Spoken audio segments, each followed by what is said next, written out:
उसको ठीक करो, अशुद्ध है। अरे वाह, सबसे सबसे बढ़िया काम हमारा है और हमारा ये है वो है। वर्ल्ड एक्सप्रेस चैनल में हम आपका हार्दिक अभिनंदन करते हैं। आज आपको हम मिलवाने जा रहे हैं राष्ट्रीय स्तर पर जिनका है बहुत नाम, वरिष्ठ साहित्यकार राज केसरवानी जी से। आपने हिंदी के लिए काफ़ी कार्य किया है और इस समय उनकी उम्र लगभग 75 वर्ष हो रही है, तब भी वो अभी लेखन में व्यस्त हैं। मुलाकात जारी हो रही है और सवाल हमारे, जवाब आपके। केसरवानी जी, आपका स्वागत है। आपका जन्म कहाँ हुआ? सागर में हुआ था, महाशिवरात्रि को। पिताजी का शुभ नाम? श्री हरप्रसाद केसरवानी। और माता जी का? पति बेला रानी। ये कैसे प्रेरणा प्राप्त हुई आपको कि आप लिखने पढ़ने लग गए सभी? ये प्रेरणा तो मैं तय नहीं कर पाया आज तक। अच्छा। कारण ये कि मेरे बाप तो मजदूर था। हाँ। मजदूर मतलब हाँ। 1 कुंटल का बोरा पीठ में लाद के ट्रक से गोदाम में पटकता, 2 पैसे मिलते थे। हाँ जी। इससे ज़्यादा गर्दिश क्या होगा? तो उसका बेटा होने के नाते मैं क्या सोचूंगा। जन्म स्थान? सागर। फिर कहाँ तक पढ़े आप? पढ़ाई कहाँ तक करी आपने सागर में? सागर से हमने मैट्रिक किया जी। उस समय मैट्रिक होता था 11वीं हायर सेकेंडरी। हाँ। 11वीं करके नौकरी में लग गया, क्योंकि हमारे पूरे परिवार में कोई 8वीं पास नहीं है। जी। तो कैसे 11वीं किया हमको नहीं मालूम। हिंदी अधिकारी सेंट्रल एक्साइज डिपार्टमेंट में कब तक रहे आप? कितने साल तक? यहाँ तो मैं करीब 28 साल रहा। जी। 28 साल में 3 साल के लिए बम्बई गया था, डेपुटेशन, प्रतिनियुक्ति बोलते हैं उसको। हाँ। तो वहाँ 4 राज्यों में झंडा फहराया। ये पत्रिका का संपादन आपने कब तक किया, राज तरंगिनी? 79 से रिटायरमेंट तक, 2007 तक, 28 साल। आपने गुरु बनाया साहित्यिक क्षेत्र में? नहीं, हमारा कोई गुरु नहीं। किसी से प्रभावित रहे आप? किसी साहित्यकार? हम किसी से प्रभावित नहीं है। हाँ। कोई हमारा गुरु नहीं है। हाँ। और वैसे सबको गुरु मानते हैं हम। हाँ जी। सबको प्रणाम करते हैं। हाँ। सबको आदर देते हैं। कितनी रचनाएं देश भर में आपकी प्रकाशित हुई? लेखन तो मेरा जैसे 64 में हमने हायर सेकेंडरी किया, नौकरी लग गई, तो 64 से ही शुरू हो गया, समझ लो जी। 64 से अब अंदाजा लगा लो आप। कौन कौन से पुरस्कार मिले आपको जो उल्लेखनीय रहे? अब उसकी तो गिनती करना मुश्किल है, लेकिन लगभग 60 पुरस्कार मिले हमको। जी। 60। हाँ। भाषा, साहित्य, समाज में जो कुछ भी काम किया, भाई इसका पुरस्कार जो है, एक तो होते हैं कि पुरस्कार मैनेज किए जाते हैं। हाँ। बड़े बड़े कलाकार हैं फिल्म जगत में मैनेज होते हैं पुरस्कार। हाँ। लेकिन भाई यहाँ मैनेज नहीं होता है, ये तो भावना है जी। लोगों की। हाँ। वो भाषा में, साहित्य में, समाज में। वर्तमान कवियों में कौन अच्छे लगते हैं आपको? नहीं, कवियों में तो देखो भैया, सभी कवि अच्छे हैं। जी। किसी कवि को बुरा नहीं कहते हैं। हाँ। ठीक है। जी। और यदि बुरा है तो वो कवि नहीं है। हाँ। वो उसके भीतर बैठा जो बदमाश है, वो है बुरा। हाँ, बहुत अच्छी बात। हाँ जी। यानी मालवा में 42 साल हो गया हमको, 79 से ये 21 हो गया, 42 साल। जी। तो 42 साल में तो मालवा की यदि बात करें, हाँ। तो कितने कवियों से अपन मिले हैं। मालवा की बात करें, हाँ। कितने से मिले। सबको आदर देता हूँ, आदर किसी का नहीं करता, लेकिन चूंकि मैं 42 साल में भी मालवी नहीं बन पाया। मैं मूलतः बुंदेलखंडी हूँ। तो बुंदेलखंड का स्वभाव क्या है? साफ बोल, मस्त रहे। आपने एक लंबे समय तक राष्ट्रीय हिंदी सेवी महासंघ संचालित किया। इस संस्था के बारे में क्या बताना चाहेंगे? दरअसल लगभग 85 में हमने हिंदी परिवार बनाया था। जी। हिंदी को लेकर लोगों को जोड़ा। हाँ। मतलब उसमें मूलतः तो चूंकि हम हिंदी अधिकारी थे उस समय, हाँ। पद हमारे बदलते रहे। सहायक निदेशक हुआ, असिस्टेंट डायरेक्टर हुआ, डिप्टी डायरेक्टर हुआ, वो पद कुछ भी हो, लेकिन कहलाते अपन हिंदी अधिकारी। हाँ। चलो, तो हिंदी के लिए भावना तो शुरू से थी, लेकिन अब हिंदी पद पे आ गए तो दर्द ये हुआ कि यार अब हिंदी की रोटी खाते हैं, हिंदी से पैसे मिलते हैं, तो हिंदी के लिए तो करना पड़ेगा ना, तो दिन रात लग गए। राष्ट्रीय हिंदी सेवी महासंघ के कितने अधिवेशन आपने संचालित किए देश भर में? 5 अधिवेशन किए। कहाँ कहाँ हुए? पहला अधिवेशन तो हमने इंदौर में किया, हाँ देश भर के लोगों को इंदौर बुलाया। साहित्य समिति में किया था, बड़े बड़े साहित्यकार प्रोफेसर आए थे, सब पागल हो गए देख के, हाँ तो ये क्या है तमाशा जी। है। अब उस समय हमको भी नहीं मालूम था क्या खर्च लगेगा क्या नहीं होगा, तो मैंने अपने जीपीएफ से 5 लाख निकाले। हाँ 5 लाख की व्यवस्था मित्रों से की, उधार मांगे, क्योंकि हमारा रेवेन्यू डिपार्टमेंट है, बड़े बड़े अफसर हैं, हाँ कई लोगों से उधार लिए। हाँ 10 लाख की व्यवस्था जेब में करी और तब किया। दूसरा कहाँ पर हुआ? लगभग 500 लोग आए थे, सबको ठहरने की व्यवस्था, खाना पीना, और 2 दिन 8 सत्र चले। इंदौर के बाद दूसरा हमने किया चेन्नई में, हाँ जहाँ लोग बोलते हैं हिंदी का विरोध है, हाँ कोई विरोध नहीं। आप सोचो कि चेन्नई में अधिवेशन हमने किया तो हमको कमल मुनि कमलेश जी का आशीर्वाद मिला। जैन मुनि थे, हाँ चेन्नई में थे, और पता नहीं क्या ऊपर वाला जाने यार, मैं क्या जानूं, मैं तो किसी से हाथ जोड़ता नहीं। हाँ। और तीसरा आयोजन आपका? तीसरा हमने बम्बई में किया जी। और चौथा? चौथा शिरडी में किया। जी। सफलतापूर्वक वो हुए?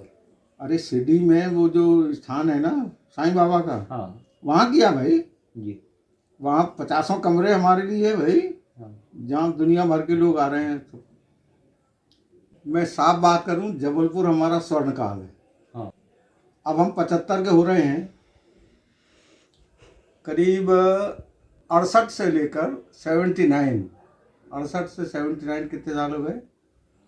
2, 9, 11 साल, 12 साल तक, हाँ 12 साल रहे जबलपुर में। तो 12 साल में हमने 4 तरह की नौकरी की जबलपुर में। हाँ कृषि विभाग, मध्य प्रदेश शासन, उसके बाद किशोरवानी कॉलेज में मैं ऑफिस सुप्रिटेंडेंट था। क्लर्क से ऑफिस सुप्रिटेंडेंट मतलब 6वां स्केल होता है भाई, उसका संचालक हमारे पीछे लगा था कि आप नौकरी छोड़ो कृषि विभाग की और हमारे साथ आ जाओ। तो हमने कहा भैया देखो हम एमए कर रहे हैं, एमए कर दें दो नौकरी के साथ, फिर आप हमारी सेवाएं दे सकते हैं। तो उसने हमको कहा कि यार तुमको क्या तनख्वाह मिलती है? मैंने कहा उससे क्या करना, तनख्वाह तो 115 रुपये मिलती है, हम आपको 4 गुनी तनख्वाह देंगे, आप छोड़ो आओ हमारे। तो हम भी पगला गए, हम छोड़ दिए। हमने किसान 1 साल रहा, 1 साल आप समझिए कि सुबह मेरी ड्यूटी थी 4 घंटे सुबह, 4 घंटे शाम को, 8 से 12 और शाम को 6 से 10, क्योंकि वहाँ मॉर्निंग कॉलेज, नाइट कॉलेज था, दिन में स्कूल थी, 3 संस्थान, तीनों का इंचार्ज बना दिया हमको। मेरे अधीन 117 लोग काम करते थे उस समय। हिंदी के विकास के लिए क्या सुझाव होंगे आपके?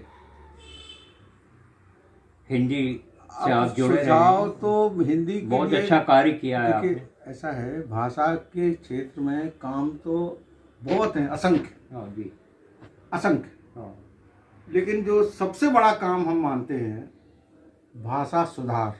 बड़े बड़े, जैसे देखिए कोई आईएएस है, कलेक्टर है, हाँ वो कहेगा कि भाई मैं तो अंग्रेजी मीडियम से पढ़ा हूँ, मुझे हिंदी नहीं आती, तो उसको माफ़ किया जा सकता है। हाँ भले उसको आती है, लेकिन वो कहेगा कि हमको नहीं आती, हाँ तो वो अंग्रेजी में काम करता है। हाँ जी। लेकिन हमारा निवेदन ये है कि जो भाषा का साहित्यकार है, लेखक है, पत्रकार है, प्रोफेसर है, वो भाषा में परफेक्ट होना चाहिए, सही होना चाहिए, शुद्ध बोलें, शुद्ध लिखें, इतना तो करें। हाँ तो भाषा में के क्षेत्र में सबसे बड़ा काम है शुद्धता।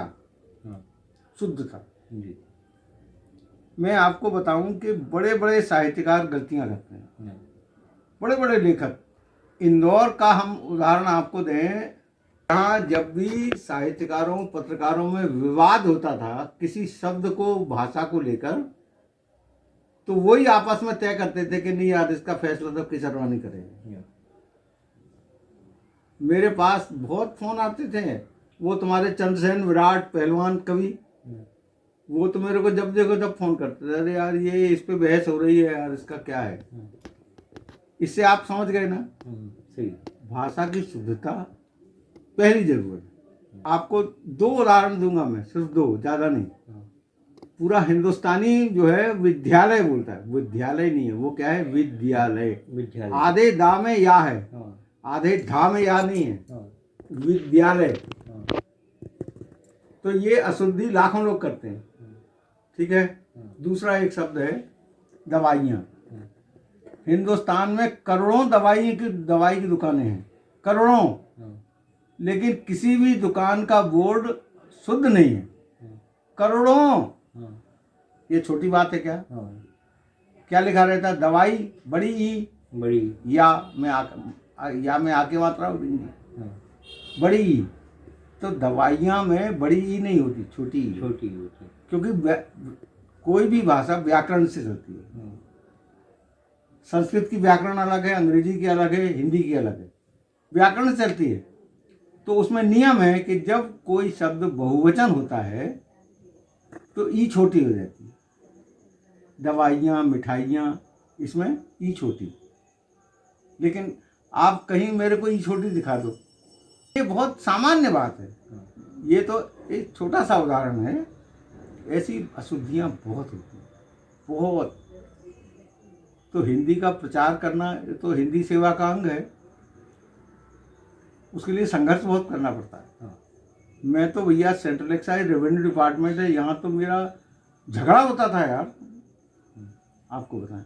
मैं तो देखो, मैंने हिंदी, हमारे जब आए थे हम 42 साल पहले सेंट्रल एक्साइज में, तो 2% काम नहीं होता था हिंदी में। और हमने धीरे धीरे हाथ जोड़ के, पाँव पड़ के, दोस्ती करके हमने वातावरण बनाया और काम किया। साहित्यकारों को आप क्या संदेश देना चाहेंगे जो नया लिख रहे हैं वर्तमान में सारे भारत में? संदेश देने की तो स्थिति में नहीं हूँ मैं, लेकिन क्या है, लेखन अब जो है, क्षमा करेंगे, चोटाई ज़्यादा हो गई है। उधर इधर का उधर करते हैं लोग और उसको अपना ज्ञान मानते हैं। साहित्य की पहली शर्त है मूल, ओरिजिनल, मौलिकता पहली शर्त है। मौलिक होना चाहिए बिल्कुल। भाई संपादक मांगते हैं ना कि भाई आप मौलिकता का प्रमाण पत्र दीजिए, ये कहिए कि ये कहीं छपी नहीं है रचना, मौलिक है। राज केसरवानी जी ने हिंदी के लिए काफ़ी कार्य किया है, हम उनसे ये मुलाकात जारी रखे हुए हैं। एक प्रश्न और हम आपसे करने जा रहे हैं कि आपके अनुभव क्या रहे हिंदी का? आपने जो आंदोलन खड़ा किया पूरे देश में, क्या अनुभव रहे आपके? दरअसल सन 85 में हमने जब हिंदी परिवार बनाया, हिंदी के लोगों को जोड़ा, तो बेसिकली हमने जो उस समय केंद्रीय कार्यालयों में हिंदी के लोग थे, वो बहुत दुखी थे, क्योंकि उनको कोई पूछता नहीं था, उनको उनके विभाग में पूछते नहीं थे। तो हमने कहा यार ऐसे लोगों का एक संगठन बनाएं, उनको ताकत दें थोड़ी, और उनके दफ्तर में जाके वातावरण बनाया, माहौल बनाया, उनको थोड़ी ताकत दी कि भाई सक्षम बनो और काम करो। लेकिन क्या है कि उनके अधिकारी सुनते नहीं थे, ना उनकी सुनते थे, ना वो हिंदी में काम करते थे। लेकिन क्या है कि हमने दम दी जा कर के, क्या हम उनको बोलते थे कि भाई देखो, मैं होम मिनिस्ट्री के राजभाषा विभाग के अधिकारी के रूप में बात कर रहा हूँ, जबकि मैं नौकरी करता था सेंट्रल एक्साइज, मैंने राजस्व विभाग में। लेकिन राजभाषा हिंदी जो है वो होम मिनिस्ट्री में आती है। तो उस नाते हमने उनको जरा एक तरह से धमकाया, काम करो नहीं तो ऐसी हो जाएगी तुम्हारी। हाँ सही। तो उससे काम बढ़ा। देखो मतलब हिंदी के लिए हमने बताया ना, हाथ भी जोड़े, पाँव भी पड़े और दंगल भी किया। हाँ सही। तब माहौल बना, जगह जगह माहौल बना बहुत, मतलब आकाशवाणी हो, लघु उद्योग सेवा संस्थान हो, LIC हो, सब जगह। मतलब हालत ये थी कि यदि हम जाते थे तो घबरा जाते थे लोग। आज के साक्षात्कार का अंतिम सवाल हम आपसे करने जा रहे हैं। आप इंदौर में बहुत लंबे समय से हैं, तो साहित्यिक क्षेत्र के बारे में आप क्या बताना चाहेंगे? आपकी प्रतिक्रिया क्या रहेगी इंदौर के बारे में? नहीं, इंदौर में तो ऐसा है कि बहुत ज़बरदस्त पर्सनालिटीज़ हैं, बहुत अच्छे लेखक हैं, साहित्यकार हैं, सब कुछ ठीक है। लेकिन जो हमारा अपना अनुभव है कि व्यक्ति ठीक नहीं है।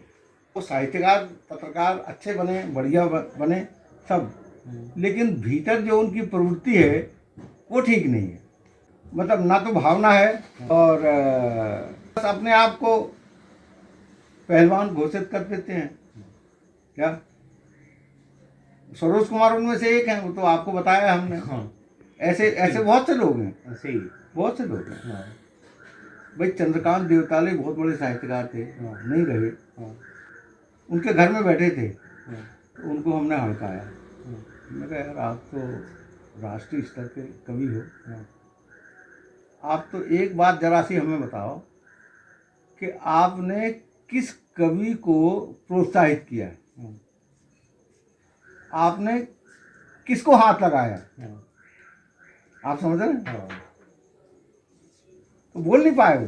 ये बात मैं सरोज कुमार जैसे लोगों की करता हूँ हाँ, कि एक भावना होती है। मैं आपको बता रहा हूँ, कितने लोग आए मेरे पास, नए नए लिखने वाले, जिनको इन लोगों ने 50 लोगों ने भगा दिया था, अपने घर में बैठने नहीं दिया।